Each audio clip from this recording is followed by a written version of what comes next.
There is no shortage of anime where I feel the story had an amazing concept, but lackluster execution. And half the time the damage can be undone with just a couple of tweaks.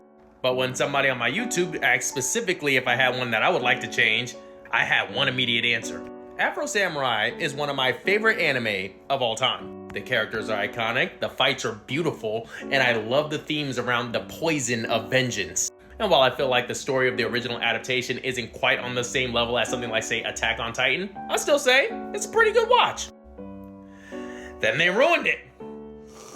Afro Samurai Resurrection takes every bit of praise that I gave to the original adaptation and throws it in the meat grinder. Afro's character is inconsistent at best and stupidly written at worst. The fight choreography took a step down and the villain is a moron, which is a shame because they were definitely trying to set up for a third run that just never has come to fruition. Now, the tweak I'm suggesting isn't as simple as just leave it at the first one, because that story also screwed up the point of the ending. There are people out there who has never read the original manga for Afro Samurai, but I have, and its ending is completely different than this, and way more interesting than this. You see, the plot of the anime revolves around Afro seeking vengeance from a man named Justice who murdered his father in a duel for the #1 headband. The #1 headband being the signifier of the greatest warrior in all of the land. Now, the first anime follows this plot pretty damn well, where Afro confronts Justice and is able to complete his vengeance for his father. This is an iconic final showdown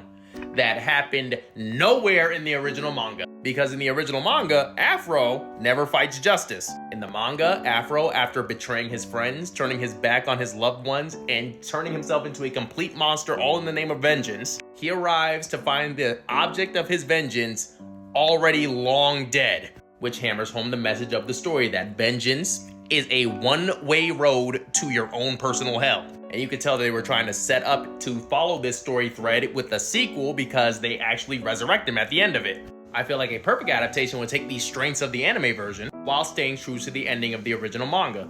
So if I were to tweak the story, I would have it just follow the plot of the video game a little bit closer. The Afro Samurai video game from the Xbox 360 and PS3 era followed the plot of the anime damn near flawlessly. However, its ending figured out how to split the difference. In the game, Afro, after going through all of his trials and tribulations, finally does arrive at Justice's throne room. However, just like in the manga, he finds Justice already long dead. This triggers Afro to have a mental breakdown in which he has to do battle inside of his own mind, wherein he faces off against a manifestation of justice, where he metaphorically learns to let go of his hate and his anger. If we have to have a version of the story where there's a climactic showdown, this is how you do it. But that's just my opinion, and as always, I want to hear from you guys. What's an anime story that you would want to make changes to? Leave it in the comments, let me know.